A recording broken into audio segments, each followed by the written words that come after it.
ដីបងប្អូនអស់គ្នា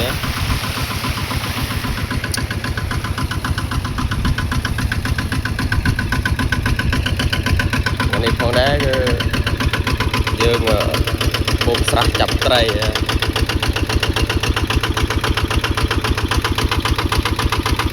ជាមួយនឹង15កន្លះយើងគូបតាអធីស្រះនឹងប្រហែលជាអត់មានត្រីប៉ុន្មានទេស្រះ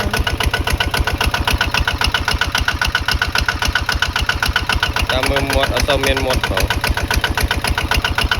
មានគឺមានគឺត្រីតូចៗអត់មានត្រីធំៗ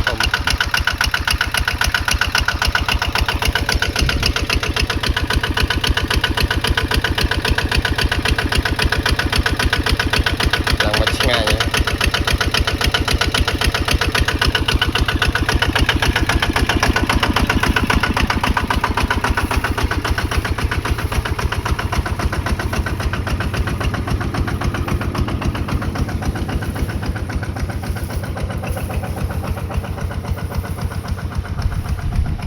សូវមានមាត់ផង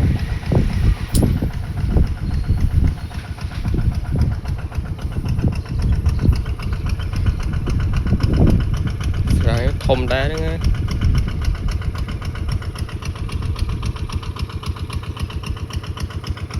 ស្រះនេះបើសិនជាដល់ខែសម្រក់បូមក៏ជាមានត្រីច្រើនតែនេះគឺអត់ទាន់សម្របផងហើយនៅមួយអត់មានទឹកឡើងមកដល់ទើបច្រូតឲ្យថ្មីបូមចាប់ត្រីទៅហើយ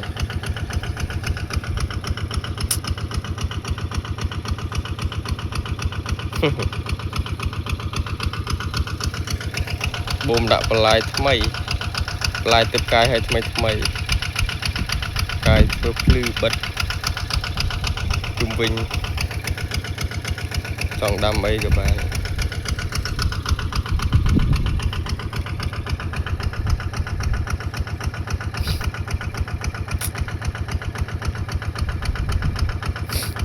ទឹកនេះប្រើកាត់បងប្អូនទឹកថ្លាល្អតែបើជាតិថ្នាំជាតិជីអីប្រហែលជាខ្លាចរមាស់បើយើងធ្វើស្រែឆ្វែលអញ្ចឹងខ្លាច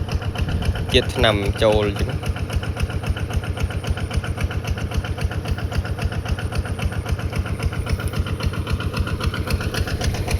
ត្រីប្រហែលជា20-30 គីឡូហ្នឹងត្រីមានច្រើន